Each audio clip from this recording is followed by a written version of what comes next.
Chobado ino tubulira is that a chappy where men get advice and from, peace of mind. yes. Yes. So I'll quality time quantity. Yes. Echo kyamaze okyogera. Some have a devil deco. Okay. So I want to be sure. Then there is also a male voice single parent. Yes. So for parenting, I think we start from parenting. we were saying that when you're looking for someone to marry or to get married to, yes. yeah, it is important to find out whether they had the two figures in their lives. Yes. So bwaba oli muwala ng'ogenda kufumbirwa, kirungi nnyo n'omanya nti nga omulenzi oyo gw'ogenda okufumbiriganwa naye oba gw'ogenda okufumbirwa yalina maama we nga gy'ali nga baakula bonna, obanga wakiri yalina omukyala omukulu mu bulamu bwe, kubanga ebizibu by'ogenda okusanga ggwe ng'omukyala oli bw'aba teyakuzibwa bulungi, there was no female figure, essential female figure in his life, ojja kusanga obuzibu bungi. It is not like a given that musero ojja kusanga ebizibu, but the chances okay. Because katonda teyakola nsobi. Exactly. So the same thing for a man. It is important when you're marrying a woman to find out whether that woman has a father or a father figure in her life. Ate nga yalimu mu bulamu bwe. Ne bw'abanga yafa naye nga bano abamuddira mu bigere oba bakojja oba bataata abato nga ba playing a role. Kubanga bw'onoosanga ebizibu mu marriage yammwe togenda ate kugenda kubibuulira maama ajja kubeera ku side eri, olina okubeera nga waliwo omusajja gw'osobola okwogera naye. Kyekyo lwaki n'abaami bwe muba munoonya abakyala munoonya exactly. Ky'oba olaba n'abaami bw'oba onoonya tokikola intentionally nti onoonya maama, naye it is ingrained in you mu qualities z'onoonya. Ogenda okwesanga nti omukyala omwami gwafunye ayina engeri gya resemblinga character ya maama. Okitegeere? Yes. So and then we said there's another problem wali omuwala akuze nga there is no significant male voice in her life will not necessarily but some or sometimes most of the time ajja kuba anoonya male voice eri authoritative. So they might end up with sugar daddies, they might end up with men who pretend to love them, but they really what the woman is looking for is a certain male voice. Yeah. Somebody to fill the bucket. Exactly. So then what we talked about next was that of the quality time. We might be there. Don't know quality time. Naye guy, you don't know. You don't get quality time. You don't plan for it. It just comes in the quantity time that you have. Okay. There are those we call them pockets of conversations. Mubeera munyumya, and then something serious comes up, and for 2 or 3 minutes, someone communicates deep into your heart. And then then ne muddamu mu byammwe ebirala. Then at the end of the day, but this conversation we've had was a very interesting one and a challenging one and productive. Yet when you add it all up, you spent 5 hours together, but what was productive was maybe 2 or 3 minutes. So you don't plan for quality time, you plan for quantity time. So men, give your women time. Kubanga mu budde obungi I'm going to go have some quality time with my friend. No. Quantity. You go have time with them and then quantity. Yes. So it's the same thing that came up when I talk about men and the advice. So Abasaja tuli funny. ebintu byetufuna, and this is not to deny great men who do those jobs. No, they do a tremendous job. Jimmy nze yansala enviiri, very good baba. Equatorial Mall, very nice. So you sit n'onyumya. Kati emboozi zetunyumya ojjamu amagezi.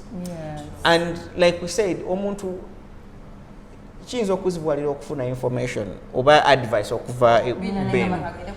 Then bwe mbeera muli omu saloon bakusiba enviiri, then ekiboozi ne kitandika ne munyumyanyumya, ogenda okulaba ate one thing leads to another, then you open up to those people. Banafu abagobera program za Biva Organic, nze Dr. Senjobe nakuuka mu butonde kujjanjabisa mmere, middo na bibala.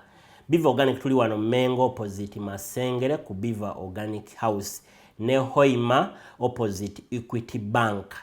Olwanja kati twogere ku clove oil benefits ne clove tea benefits, mafuta ya kalafu oba gwe tuyita pilau masala nga bwolaba ku screen yawo. Fe ku Biva Organic tukolamu ka clove oil kano ne tukolamu n'amajani ga clove tea. Abantu abalina ekizibu ky'okuba nti owunya akamwa kakuyamba akadagala kano kalinamu eugenol medicinal component. Kayamba nnyo ku bantu abalina toothache ng'olumizibwa amannyo, tonyeza awali erinnya erikuluma oba senyesa akadagala kano ng'omaze otteekako toothpaste. Olwa eugenol benefits ze kalina ne nakyo anti-inflammatory, kajja kuyambako nnyo kendeeza belly fats ate n'okuspeeding up bile production mwabalina high cholesterol levels. Nze Dr. Senjobe.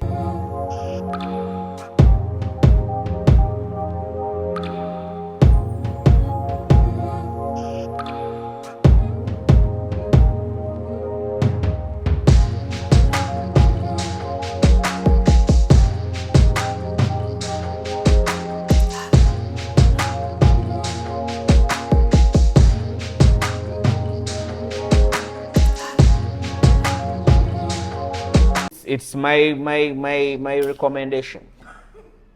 No sex before marriage. Yeah, it is my recommendation. Hey, yeah, I made up my mind. But how is that man going to survive? It is my recommendation. How will that man survive? You have to accept. No, one day I am a traditional man. No sex before marriage. I am a traditional man. I am unapologetically Catholic. Right. Unapologetically. So I am for that. Respect, dignity. Yeah. Okay, I am for that. Yeah, But you see the problem, Bina, the world today is over-sexualized. Oh, yeah. Everything is sexualized. Mwaba bipostinga ku gundi zamu. Ku pages zamu. Spent like a month without I'm giving a scenario. Nagamba it is over-sexualized. Amongst the problems you post on your page, all of them sex. What they are talking about? Gamba even the research eraga relationships like ebintu ebikwatagana ne sex gye bisookera ddala. Ebyansobera waliwo ngamba obagamba n'okugamba bakoye ku mpewo n'okugamba katumeko ekizibu kati maama sex ebeera. The reason is simple. We have steered off from our traditional roles. And we have steered off from what is important. And we have replaced what is important with sex. What even sex is important? I'm coming to that. Why are you in a relationship? What is your relationship leading to? Okay. Okay? Yes. Being a baby, we have made relationships transactional. Oh yeah. Very transactional. What do you bring to the table? That's the first. Nothing. I bring my legs. So, what do I bring to the table? I bring money. So, I bring money, you bring your legs, we have sex, we go. Bring it again, I bring the money. It is transactional. You want a car? Fine. Let's go to Dubai. You want to go to Dubai? I'll take you to Dubai. Let's go have sex in Dubai for something now. It's something for something. Yeah. Relationships are no longer based on mutual love, respect, trust, and having a common future together. Yeah. It is no longer that. In fact, someone said recently, there's something I saw on podcast, Nagamba. I think it was one Michelle Nagamba. It's something she has noticed from Yakaje. Of course, things are evolved that take it up, but people these days, they think chemistry makes marriage. We fight. Oh, we fight. I know, right? We Right? argue. We quarrel. Right? You wake up each morning and you choose to love the person. Exactly. Every day. It is a choice you make Make. every day. So chemistry doesn't count. So who do you marry if chemistry Love ain't a feeling. It's not a feeling. Nange bangambi. Nabi nengamba. So I got confused. Nabangamba. Yagambe chemistry doesn't. Like when you grow, or chitaga no gamba nyumani. Chemistry just a fairy tale. Like, you know, I want when butterflies. Love is a verb. No. Isn't it a verb? That's what they say. Yes, isn't it a verb? It's a verb. So what are verbs? Verbs are doing words, right? They Yes. okay? Yeah, actions and blah blah blah blah. Yes, they are act. Okay? So you choose. Love, loving, loved. You choose. You do. Love is a doing word. It is an action. It is. So You don't love because you feel like loving. That's what they say. But when we say we fell in love, what did we? It is wrong. It's just in your mind. You see, that's why you fall in and out of love. You fall hard. You were just infatuated with someone. You were not in love with Like, someone. oh my God. You start picturing yourself with this person in the future. The kids will look like this. It changes.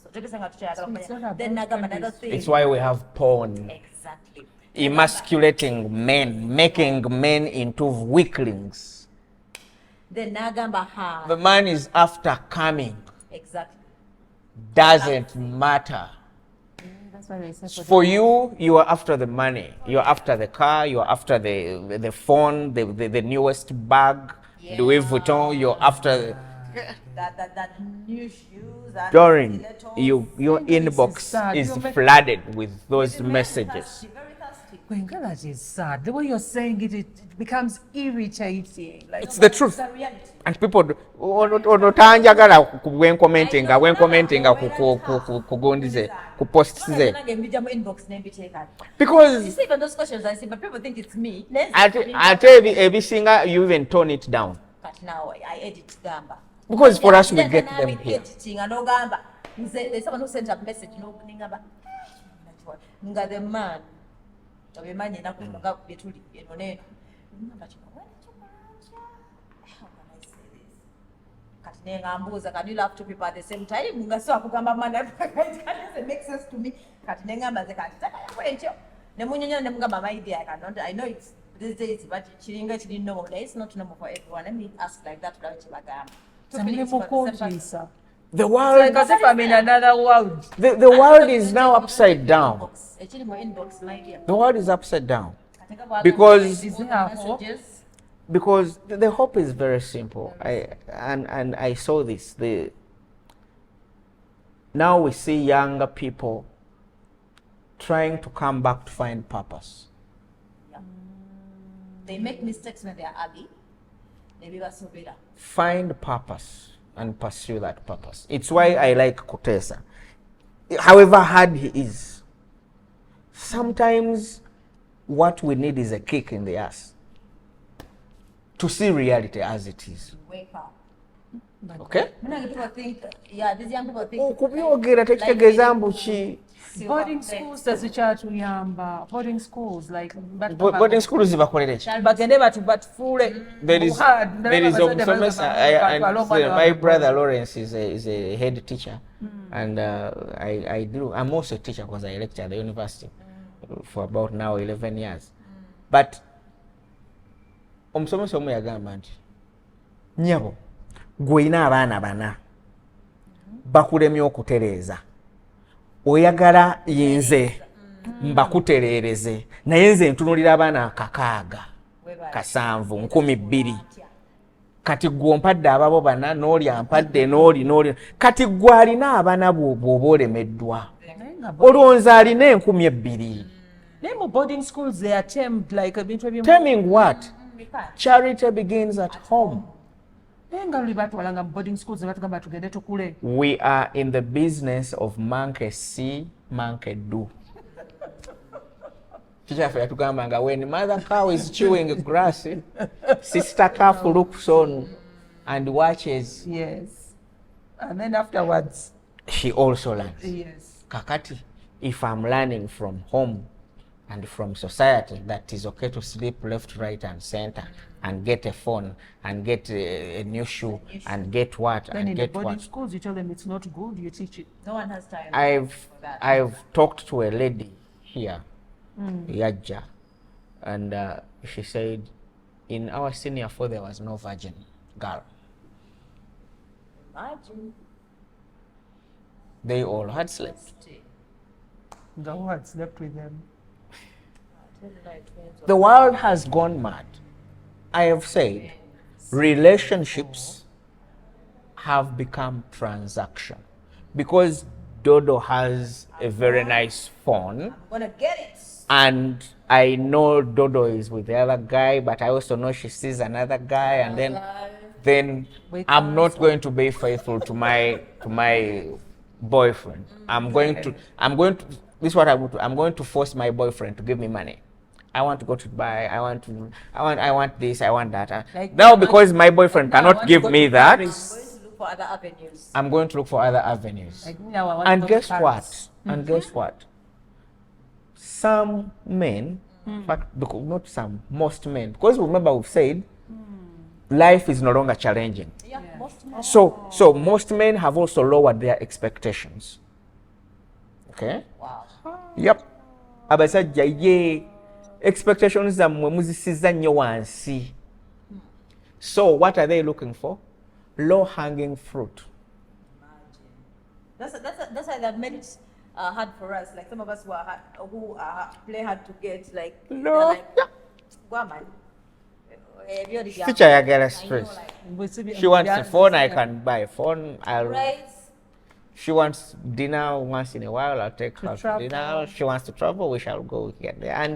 And why? But they said the ones Because you're it using is- are making us really look really cheap. because you are.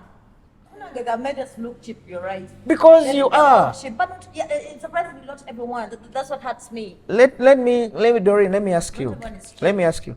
What is an iPhone to someone who is a multi-millionaire? Useless, nothing. Exactly. So he will sleep. Let me tell you, and this is happening. It hurts me. But I was even telling this to my students. It hurts me, but this is what men do. A man will sleep with you and your entire crew, your girls, You think the ones you move with. Mukambwe, I see you. Come, I first. Then you come with your crew. Mwenna n'abayisaamu eggaali. Because you've come with your friends, in quotes, they want to see your guy, but they really don't want, they want to see if they can grab him. I hear. Already they are envious about what they see. Haven't you had those things in your inbox? Oh, man. This one slept with my boyfriend, the other one, the then the other sister. one, then The the sister sister, then slept the with my- They one. haven't yet broken up. Of course. Oh, really. So there is that, because it is transaction. Yeah. So what is 3-4 million to go to Dubai for someone who is 100 million? But let me tell you something. There's a guy even told me. There's a man who told me. Then they do what? Now making sure akufuna Yes. Abaloni baavu. Nze njagala twogere ku bana abagagga. Dodo. Then you think nti omukudde ng'akuwadde nga ye edde nga edde ayingiza even 100M or 50M. Gwe nolowooza muno omukudde 10M simanya mbu emmotoka nga makoya. gamba n'okubeera For him, he looked at you, I'm sorry to say this, but he looked at you as a charity case. Oh my God. banage. We want to be They charity are organization. using very painful words. I am sorry. but reality has to be reality. Gwe uganti njagala Jaguar 47 million. I've worked on people here because we do medical certificates, travel certificates. I've worked on people here. Narita Gundiye, Bajitabatia, bank statement. Nga daily it has I 300, 400, 500 million. So what is 40 million to take you to Seychelles? What is that to take you on a shopping spree? Dubai. So we are charity case. Kati gwe ngogamba nchikula. Nchikozesa. Kumbe kye chikozesa. Definitely. You are no longer interesting. He has gotten what he wanted. And the cost to him, it's not a cost. It's not even a drop in an ocean. Yeah, true. Actually, that's the word to use. People have money. I was also told that there are some that can put aside like money. Nagamba ntino onongena mu spending like 30 million shillings. Yeah. Paka bwe mufuna then mute. That is. Ate nno n'amala n'asetinga munne. It's a circle. Ne babayitamu mwenna ne mulo. You are a bait. You are. So it's why I tell men, have respect, have honor, okay? And I tell women, don't sell yourself cheap. I know, right? If you are in a relationship or you're trying to be in a relationship that doesn't build the man, I know. if you can't have a conversation, if you can't sit with your man and have a meaningful conversation. In fact, there's someone who said, they said, personally, let me give my example. Personally, if now we're here having a talk. Yes. Bina baby, if I meet you the next time and I can't really have any conversation with you. Besides? No. Remember when you came in? When you came in, we had lots of things we talked about. Yes, that's true. Yes. Because you are versatile. now You know about football, you know about health, you know about this, you know about that. So we can never run out of ideas and things to talk about. now there's a man who sent me a message Naye bwe nkusinkana leero ne tuddamu ne tumeetinga let's say next Sunday. Yes. Ne twogeramu naye nga bujjazi yo tezimba tekula terina kipya kyengattako. Then it means even my focus is going to change. And now I'm just going to be focusing on your pants and not your brain. Ngamba ono kandyeko bulinzi okay. And I'm sorry but men say this. Yesterday wali omusajja yampereza inbox ali ali 38 years of age. You went to his profile. Very the responsible man. Nangaba Doreen, Heidi, how are you? I'm fine. I need a favor from you. What's WhatsApp?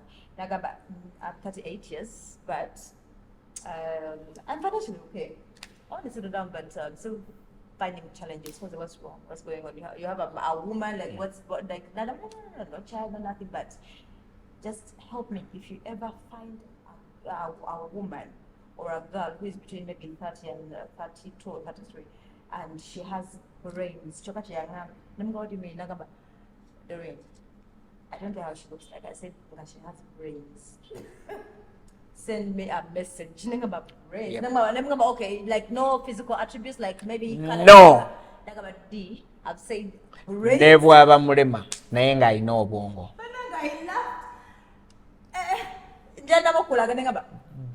Doreen.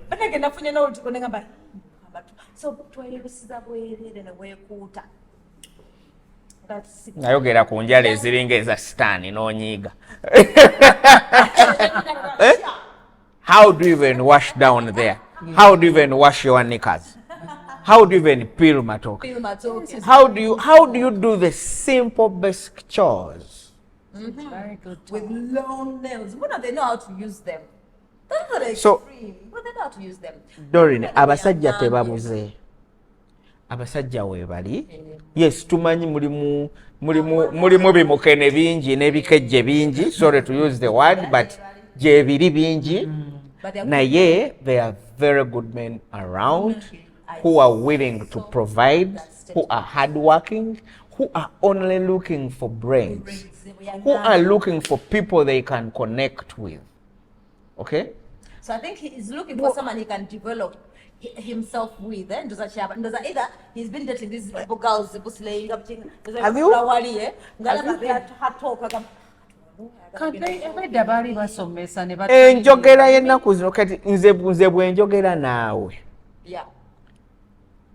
2-3 times You can nga in your conversations, your text messages, your calls zirimu bino, njagala genda out, I need to buy this, I shopping. need I want to go for like Sire.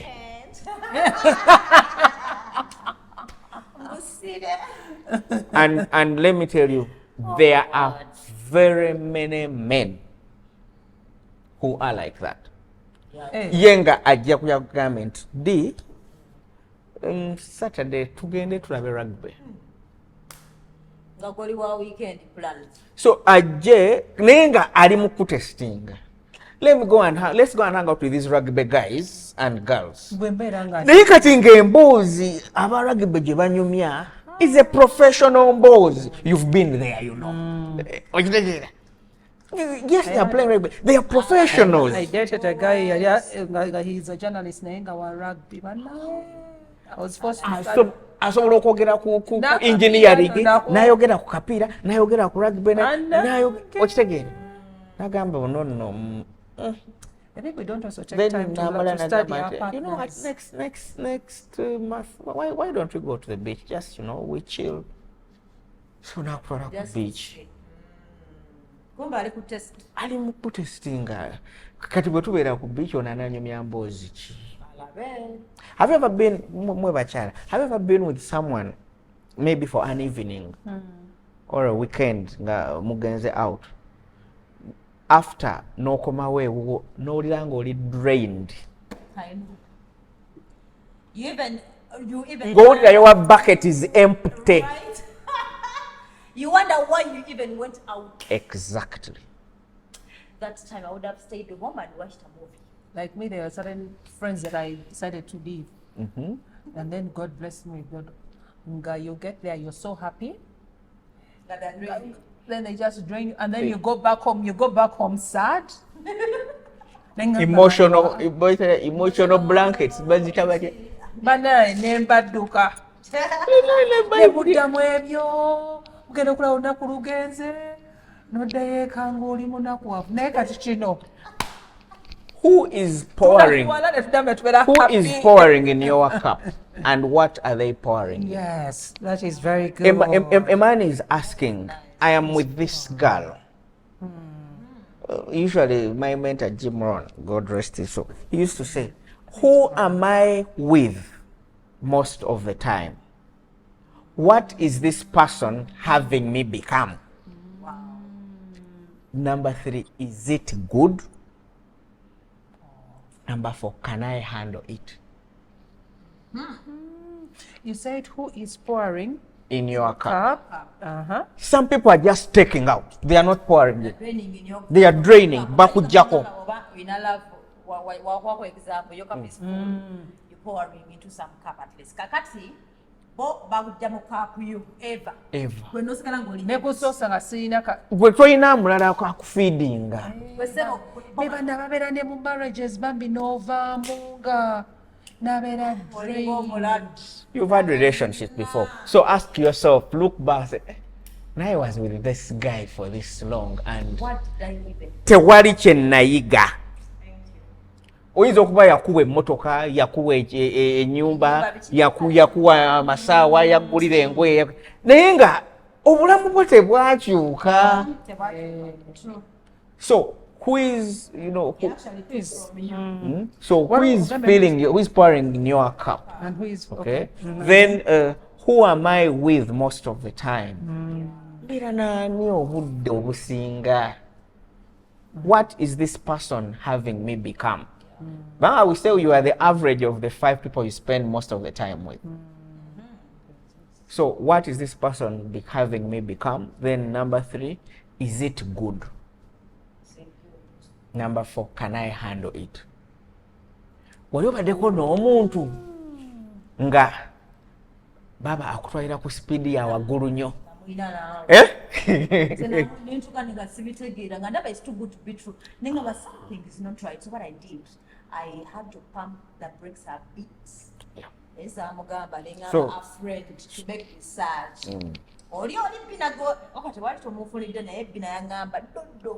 Because she really does that. But anyway, what looks can be deceiving sometimes, yeah? Business.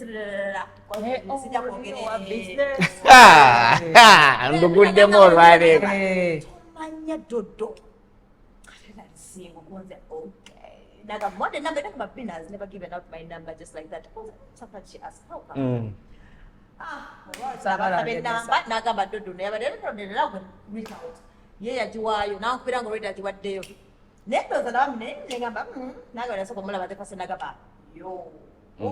Chiwedde.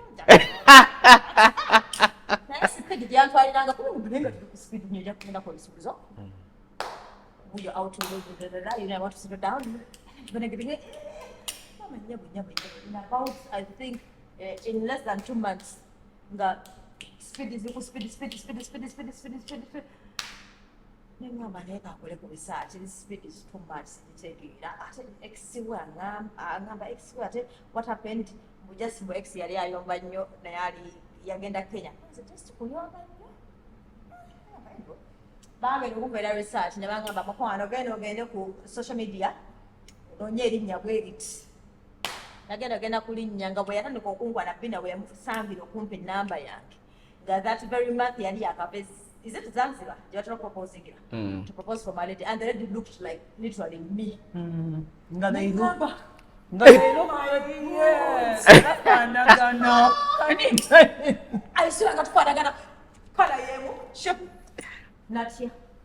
So that was on the negative side, but there's also on the positive side. But these things happen. So sometimes you need to measure up. I didn't date for long. I think I dated for less than 2 months. Yeah, I think I remember your story. Yeah. So sometimes, you know, when you are in sync, you are in sync. That chemistry that comes. Okay. But you say there is no chemistry in love. Chemistry, it's organic. It is organic. But there's something interesting. Era challenging Abachala. There's what we call Oedipus complex. What? Oedipus.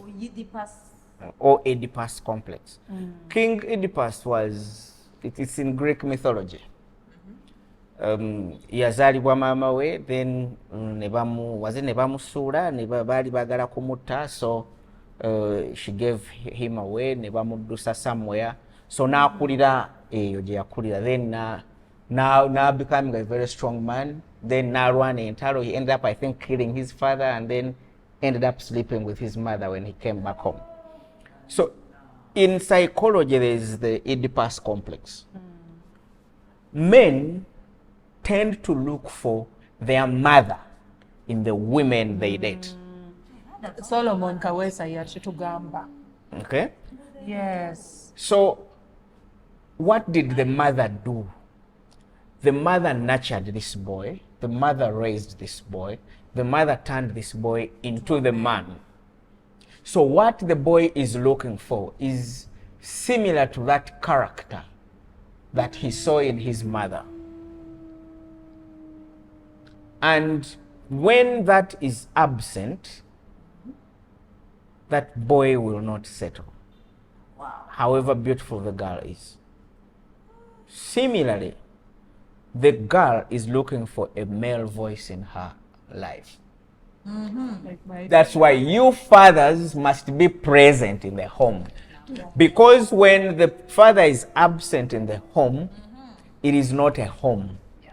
No matter how much you say, tujja kubeerawo tujja kubalabirira nzeera abaana ngo. The girls need the male voice. If the male voice is lacking in the home, the girl is going to go looking for that male voice. She will find it in a certain cowboy who will confuse her and sleep with her, leave her with the 2 children, and then another kawan, and then another kawan, until she finds that male figure, that male voice that can command. Okitegere?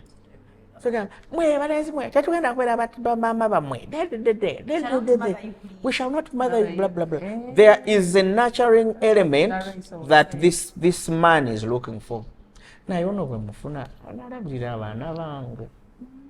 It is not like achebuza directly. No. That's why they say kijjabuzi kubanga bwatyo bwe yakuzibwa. Maybe 4 years, in about 4 months. Even 1 month. N'amuwasa N'akola emikolo gyonna lumu n'egitambula ate ne babeera bonna. So that's what happens. It is better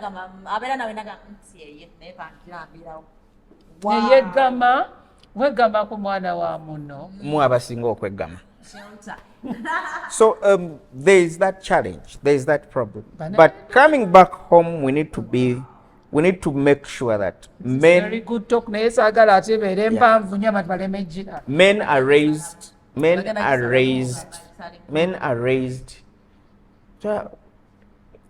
togeza n'ofumbirwa omusajja eyakulira mu maka agataliimu taata. Okyo oyinza okuguma nakyo naye kakasa nti mu maka mwalimu maama.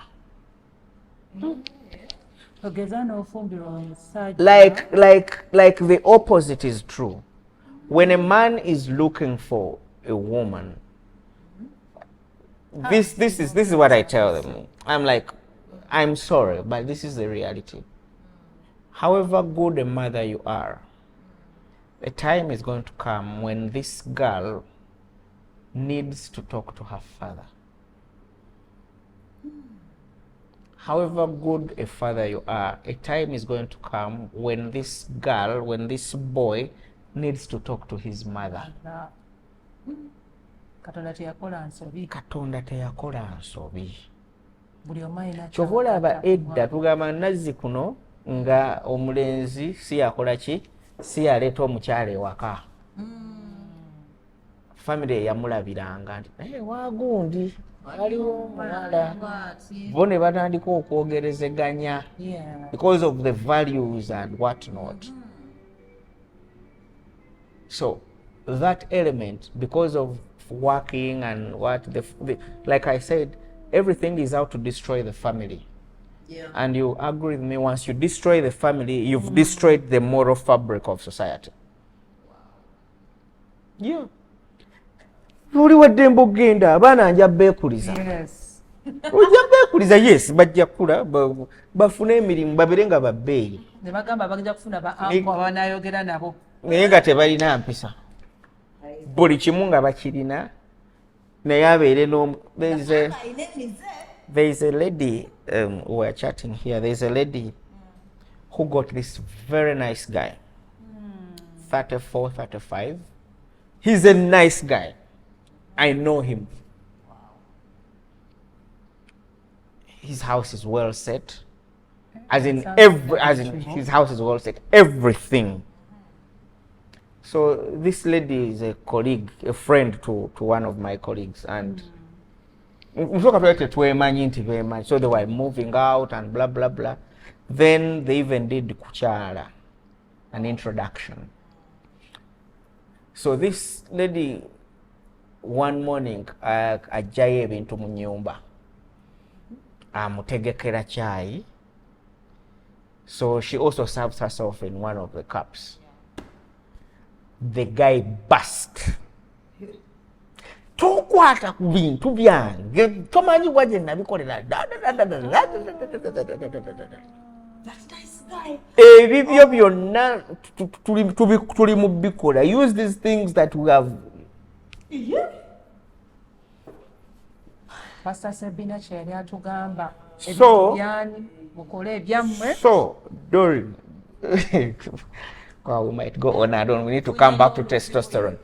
But No, it's not official. I want a guy who is presentable, has a car, has built his own house, is tall, has a nice job, and what? As in, I don't want to hustle.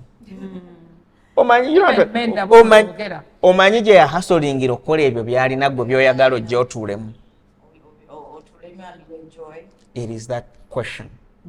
When I am with you, are you building me? If when I leave, I feel like a used bucket, I will not come back. But if I'm with you, I feel full after leaving. Manyo bera no muntu no deka no jayo notebook. No wandika. No exactly. No bera mu buliri no gira bot. Ngojjukira emboozi ze munyumiza. Not just the following day at work. No gamba no let me adjust this kanko kino mbadde ngenda kikola we naye emboozi gye twabadde no I think I should do this. Just because you had 2 or 3 hours of conversation with someone. Okitegeera. You talk almost daily. But do you realize that oftentimes you can spend 5 hours talking. Then no muwerekera oba afune ka boda kamutwale oba asimbule motoka agenda then nasooka senda bilwamu ne musooka ate munyumya yawe eddakiika endala 5 ate ogenda okulaba eddakiika 5 ze munyumiza ate nga ze zisinza okubeereza omugaso mu ssaawa 5 ze mubadde mu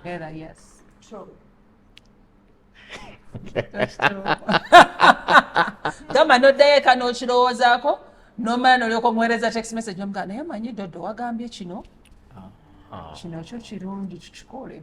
So it is, I want to have some quality time, but the guy doesn't give me the quality time. That's stupid.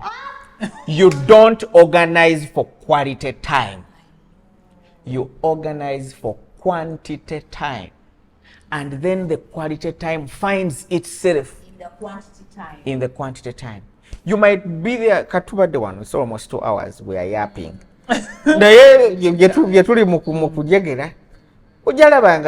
Maybe about 20 minutes, the core message of what we are talking about. And that is the quality. And that's why you always talk with me and do you know, like sometimes we have conversation with someone, and then towards the end of the talk, that's where we get points like, I think I feel like they want to end the live. I think that's why I'm like, people are going to miss out. Sorange Women Syrup eddagala erikakkanya obulumi mu nsonga z'abakyala oba ziyite cramps. Lisange mu pharmacies, drug shops oba supermarkets. Lino lyakakasibwa National Drug Authority. Chobado inotubuulira is that HRP where men get advice and peace of mind. Yes. So our quality time quantity. Yes. Ekyo kyamaze okyogera.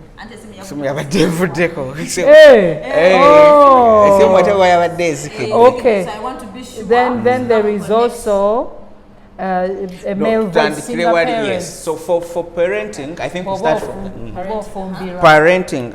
We were saying that when you're looking for someone to marry or to get married to, it is important to find out whether they had the 2 figures in their lives. Yes.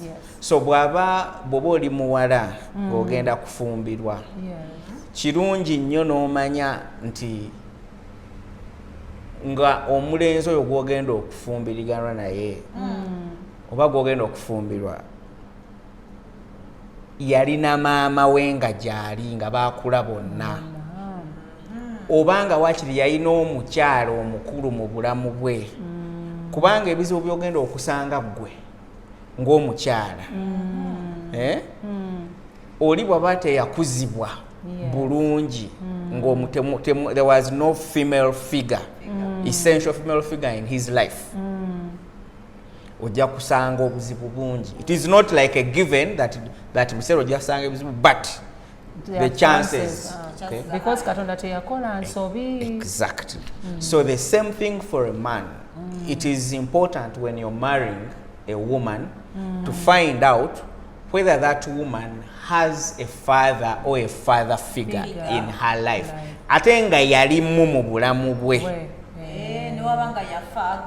Ne bw'aba nga yafa naye nga bano abaamuddira mu bigere oba bakojja oba bataata abato nga baplayinga role. Kubanga bw'onoosanga ebizibu mu marriage yammwe togenda ate kugenda kubibuulira maama ajja kubeera ku side eri. Olina okubeera nga waliwo omusajja gw'osobola okwogera naye. Kyekyo lwaki n'abaami bwe muba munoonya abakyala munoonya. Exactly. Ky'oba olaba n'abaami bw'oba onoonya tokikola intentionally nti onoonya maama. Naye it is ingrained in you. Mu qualities z'onoonya ogenda okwesanga nti omukyala omwami gwafunye ayina engeri gya resemblinga character ya maama. Okitegeere? Yes. So and then we said there's another problem wali omuwala akuze nga there is no significant male voice in her life will not necessarily but some or sometimes most of the time ajja kuba anoonya male voice eri authoritative. So they might end up with sugar daddies, they might end up with men who pretend to love them, but they really what the woman is looking for is a certain male voice. Yeah. Somebody to fill the bucket. Exactly. So then what we talked about next was that of the quality time. We might be there and say, don't know quality time. Nae guy, you don't know. You don't get quality time. You don't plan for it. It just comes in the quantity time that you have. Okay. There are those, we call them pockets of conversations, mubeera munyumya, and then something serious comes up, and for 2 or 3 minutes, someone communicates deep into your heart. And then, you know, then then ne muddamu mu byammwe ebirala. Then at the end of the day, but this conversation we've had was a very interesting one and a challenging one and productive. Yet when you add it all up, you spent 5 hours together, but what was productive was maybe 2 or 3 minutes. So you don't plan for quality time, you plan for quantity time. So men, give your women time. Kubanga mu budde obungi I'm going to go have some quality time with my friend. No. Quantity. You go have time with them and then quantity. Yes. So it's the same thing that came up when I talk about men and the advice. So Abasaja tuli funny. Ebintu byetufuna, and this is not to deny great men who do those jobs. No. They do a tremendous job. Jime nze yansala enviiri. Very good baba. Kwikotorio mall. Very nice. So you sit n'onyumya. Kati emboozi ze tunyumya ojjamu amagezi. And like we said, omuntu kiyinza okuzibwalira okufuna information oba advice okuva ben. Then bwe mbeera muli omu saloon ne bakusiba enviiri, then ekiboozi ne kitandika ne munyumyanyumya ogenda okulaba ate one thing leads to another, then you open up to those people. And you ladies work on TV and radio.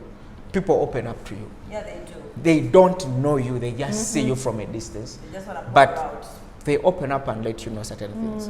And oftentimes you get back to them and advise them. So sometimes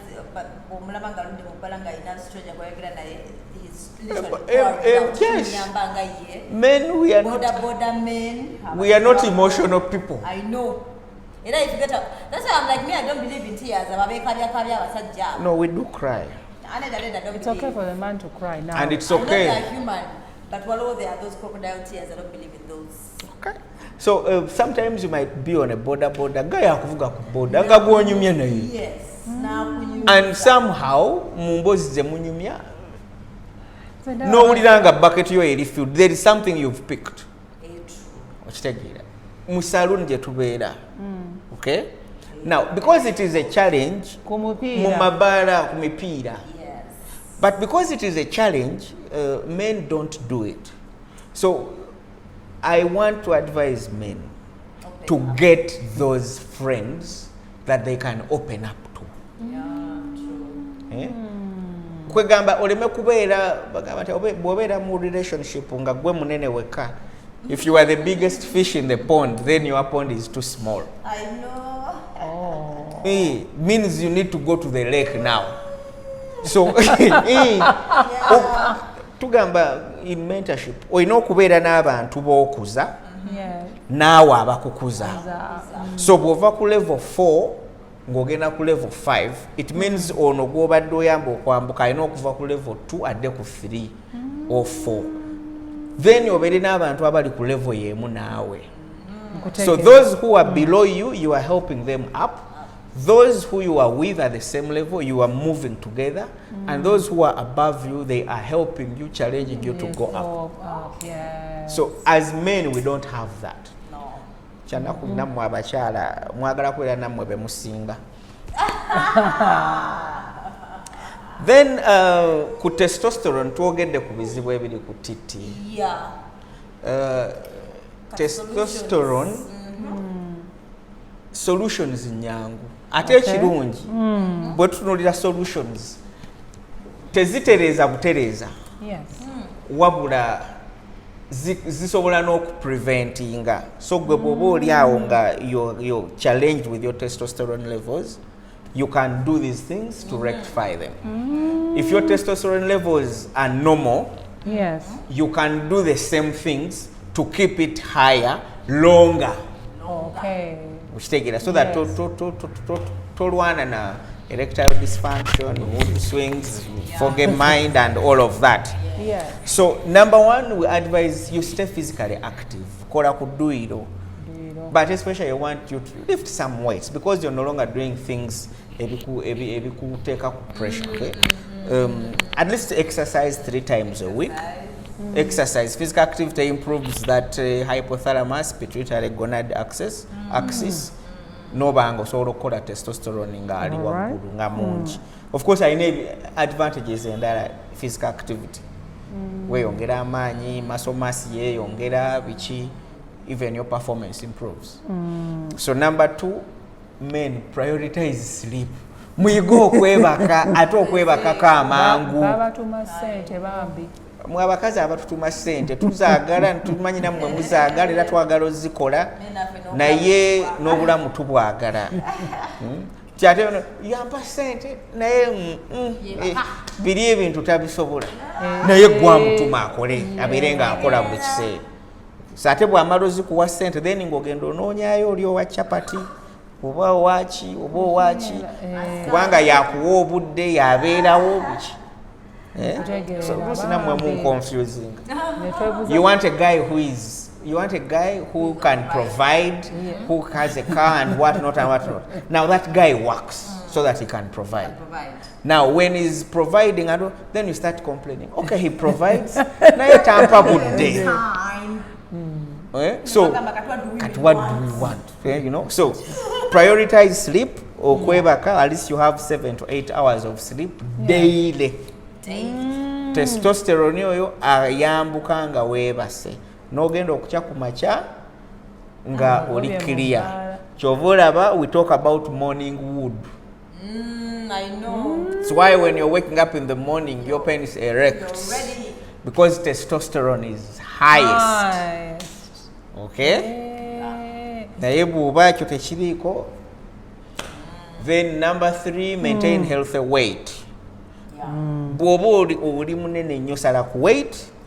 You should be at least 10 to 20% body fat. Amasavu amangi tugambye gacyankalanya gundi ne gali or aromatase ne converting testosterone ne gifuula estrogen.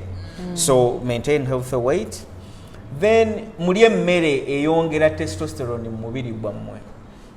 Eat testosterone supporting food. Zinc. Vitamin D.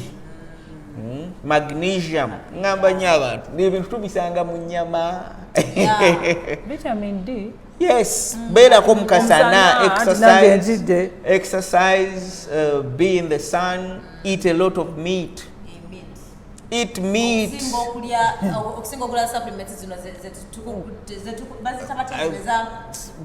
Collagen, I know that. Eat the meat. Uta kuchigere, lia ku busomyo. My advice to food is very simple. Yeah. Eat real food. Natural food. If it comes back in a kavera, anyway, what we do, before you tweet ebyabagaga. Neze bagamba nnyo. Ubire mu Uganda, ekikuguze ennyama abantu nga ku butcher wali osobola ogifuna. Kati enswera kikulaga nti awo walungi. Olaba egamba enswera egamba wano waliwo ekyokulya eri fresh. Kati ogenda eri gye bayiridde ebintuntu tewali enswera mbu yennyonjo no. Enswera ngezi zimanyi nti awo waliwo ekyokulya. So eat real food. Then manage stress.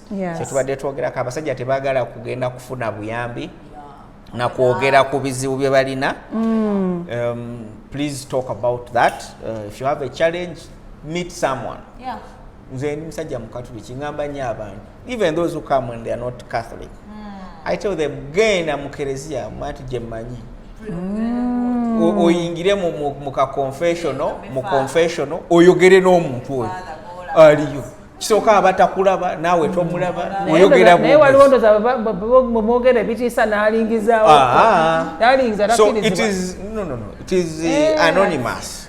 So you can share with that person and release the stress. Okay. Ewaka abakyala muyambe bannammwe babyogera. Then waliwo kyetutayogeddeko toxins ne environmental exposure. Kati waliwo recently tulina bye tulabanga abantu bangi kati bw'obakebera mu misaayi gyabwe mu kidneys zaabwe mu liver zaabwe mulimu kye tuyita microplastics ne heavy metal poisoning. So tuli mamayuni muki mu ntobazi, ate mu ntobazi mwe tuyiwa exhausts eziva mu mafactory. So mulimu leedi, copper, biki. So n'obirya ate byonna ne byaccumulating mu mubiri gwo. So ne byonoona ensigo zo ne ziba nti zikyasobola kukola. Then waliwo perfumes ne soaps ne lotions ezirimu BPAs. There are some chemical compounds eziyingira mu mubiri nga ziva mu shampoo gwe tukozesa mu sabbuuni mu bizigo. Yes, always check that whatever you're using, I prefer it to be organic. Okay, natural. Okay, so to limit that. Then what people don't want is stay sexually active. When you have more sex more regularly, your testosterone increases naturally. Use it or lose it. If you don't have sex more often, your levels of testosterone are going to go low. So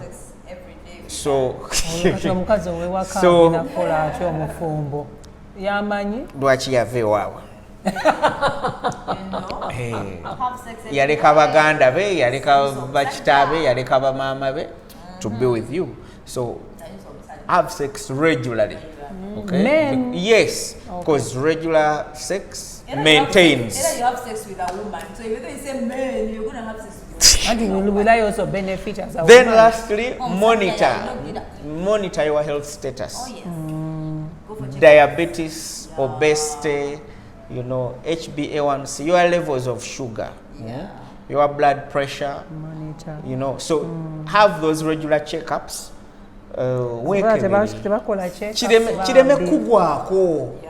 babeera bafa ku balala nga abantu bakola bajja wano ssente. n'omutunuulira n'omugaawo asembadde okalaga ate ffe twekebeza naawe ffe tumala kulwala. Ffe tuli basajja. ate naye ngaali proudly akyogera n'ogalako. Tolinda kulwala olyoke ojje mu ddwaliro. Yeah. At least once every year we have those General tests. checkup. Go for a Yeah. general checkup. Yeah. Check for if you're above 40, do the prostate test. You also check testosterone, then kebera ku sukaali. Ngamba nnyo abantu nti bw'otegeera obuzibu obuli ku sukaali obulamu bwojja butereeza.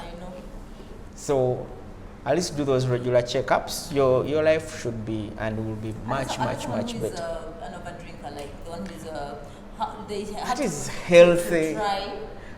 Healthy lifestyle. That is in food, limiting alcohol intake, and don't drink every day. That what And that's the thing. I call the DDOs. banywa every day. Daily drinking officer. Bambye. Nga ye waba tataddeemu.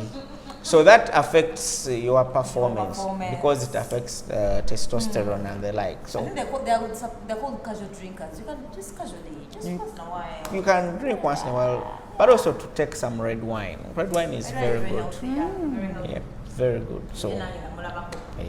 Then if you're taking coffee, It depends on the dry, what the percentages. if you're taking coffee, don't take coffee after 2 p.m. That's usually my advice. The caffeine situation. Yes, coffee is good and it helps Naye us. bagamba ali But, decaffeinated ali better. With the decaf and what? If If you're taking coffee after 2 p.m., don't take any more coffee. Let your coffee be between 8 and 1 p.m. Don't take coffee in the evenings. I got it. Yeah. So as we wrap up, thank you so much, Banange. So tuli wano ku Meishoku yagambe, it means green, living healthy, Full of life. full of life. Beautiful. So, It's a life clinic. Yeah. So those that value life, that's why we are here, because we are love life. Yeah. Oh, it's actually love life. Tusange watu, kibatia, what numbers, what like consultations, simani. Yes. Meishoku Life Clinic tuli wano ku Silverline Condos. Silverline Condos is on Mawanda Road. We're on the ground floor. It's very near here. So if you're coming from Kamocha side, after Corner House, the other one is Tagore Living Apartments, then Corner House, then you are here at Meishoku. This is Silverline Condos. If you're coming from Kalere side, after Mawanda Road Police, then a few buildings, and then you are at Meishoku Life Clinic. So we do, as I said, we do homeopathic medicine, we do conventional medicine, we do herbal medicine, we do lab tests, we do diet, nutrition counseling for weight loss, general health and wellness, and for Consultation. yes, we also come to your homes if you need help. We also do sample collections. We have a fully functional registered lab. So we can do home sample collections. If you are in your office and you're busy and you need these tests done, Come to you. a certified lab attendant will come and collect the blood Monday to samples. Monday. And yeah, we are here Monday to Saturday. Monday to Saturday. Oh, you're very Monday powerful to man. Monday to Saturday, 8 a.m. to 8 p.m. Okay. Yeah, Sundays we are off, but when you make appointments, we can still see you. Contact details are very, very simple. Yes. That is Meishoku Life Clinic at gmail.com. That's our website. And you can contact I personally on 0758 440 133. Okay. That's WhatsApp or calls. Or you can call our landline, which is 0200 997766. You can call us 758 440 133 or 0200 9977 66. We can come to you or you can come to us. Okay. Thank you. Love life. I know. Thank you, Life Clinic. Yes. I know, right?